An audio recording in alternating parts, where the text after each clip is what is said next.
ॐ त्र्यम्बकं यजामहे सुगन्धिं पुष्टिवर्धनम् उर्वारुकमिव बन्धनात् मृत्योर्मुक्षीयमामृतात्. హలో ఎవ్రీవన్, అందరికీ నమస్కారం. Welcome to RS creations. అందరూ ఎలా ఉన్నారు? ఈ కార్తీక మాసం అందరూ పూజలు ఎలా చేసుకుంటున్నారో నా కామెంట్లో తెలపండి. కార్తీక మాసంలో శివునికి ఎక్కువగా ఆరాధిస్తూ ఉంటాము. కార్తీక మాసంలో ఎవరైతే ఆరాధన చేయలేని వారు, ముఖ్యంగా ప్రత్యేకించి కార్తీక సోమవారాల్లో మనం 4 సోమవారాలు ఉంటాయి కదా, 4 సోమవారాలు శివలింగం అభిషేకం పూజ చేసుకుంటాం కదా.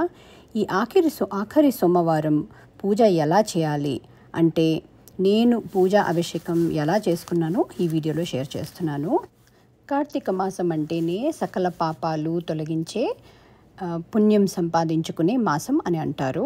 గత జన్మలో చేసిన పాపాలన్నీ పోతాయి, కర్మదోషాలు పోతాయి అంటారు. ఈ జన్మలో మంచి పని చేస్తూ పుణ్యం సంపాదించుకోవాలి. ఈశ్వర ఆరాధనతో ఈ మాసంలో అంతా కూడా అయితే అన్ని రోజులు, ఈ మాసం అంతా అన్ని రోజులు 30 రోజులు కూడా చేసుకోవచ్చు, లేదా 4 సోమవారాలు చేసుకోవచ్చు, లేదా ప్రత్యేకంగా ఈ 4వ సోమవారం చేసుకుంటే చాలా మంచిది. ఈ 4వ సోమవారం విశిష్టత ఏంటి అంటే, ఇలాంటి రోజు మళ్ళీ రాదు అని పండితులు చెప్తున్నారు. ఎందుకంటే ఇది కార్తీక 4వ సోమవారము, ఉత్తర నక్షత్రము అంటే రవి నక్షత్రం ఉన్న రోజు, సోమవారము అంటే చంద్రునికి సంబంధించిన వారము, తిథి దశమి అంటే విజయానికి సంకేతం. సో రవి అంటే రాజు, రవి, రాణి, చంద్రుడు. సో ఇది ఇలా చాలా విశేషమని పండితులు చెప్తున్నారు. సో ఈరోజు శివ ఆరాధన తప్పకుండా చేసుకోవాలి.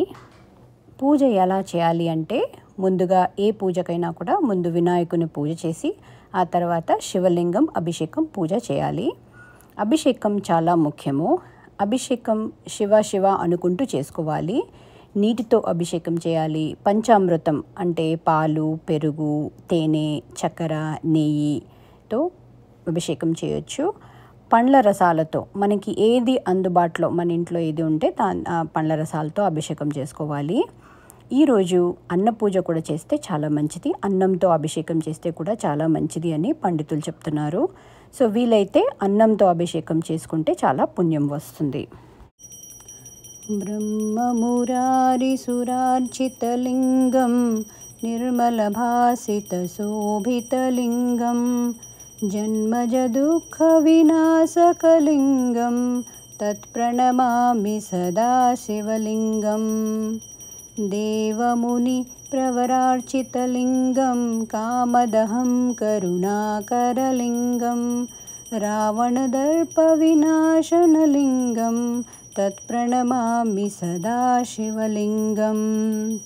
సర్వసుగంధసులేపితలింగం బుద్ధివివర్ధనకారణలింగం సిద్ధసురాసురవందితలింగం తత్ప్రణమామి సదా శివలింగం.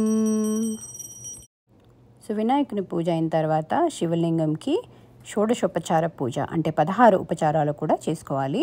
సో ఇదండి నా వీడియో. కార్తీక మాసం శివ ఆరాధన ఇలాంటి రోజు మళ్ళీ రాదు అని పండితులు చెప్తున్నారు. పూజ చేస్తే ఈరోజు ఏ పనులైనా స్టార్ట్ చేసినా కూడా తిరుగులేదు అని అంటున్నారు. బ్రేక్స్తో ఉన్న పనులు కూడా ఫుల్ఫిల్ అవుతాయి అని, సంకల్పంతో చక్కగా పూజ చేసి ఈశ్వరుని అనుగ్రహం కలుగుతుంది. So hope you like my video. Thanks for watching. Have a wonderful day. కుంకుమచందనలేపితలింగం పంకజహారసుశోభితలింగం సంచితపాపవినాశనలింగం తత్ప్రణమామి సదా శివలింగం.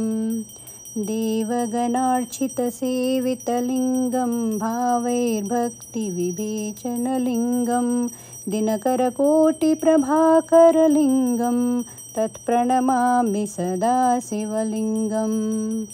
అష్టదలోపరివేష్టితలింగం సర్వసముద్భవకారణలింగం అష్టదరిద్రవినాశనలింగం తత్ప్రణమామి సదా శివలింగం.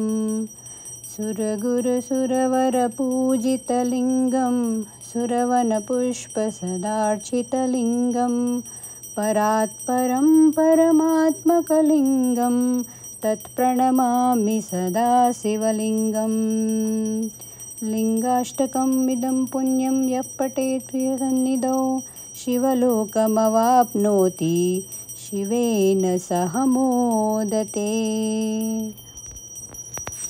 So that's it in the video. Hope you like my video. If you like my video, please like, share and subscribe. Thanks for watching. Have a great day.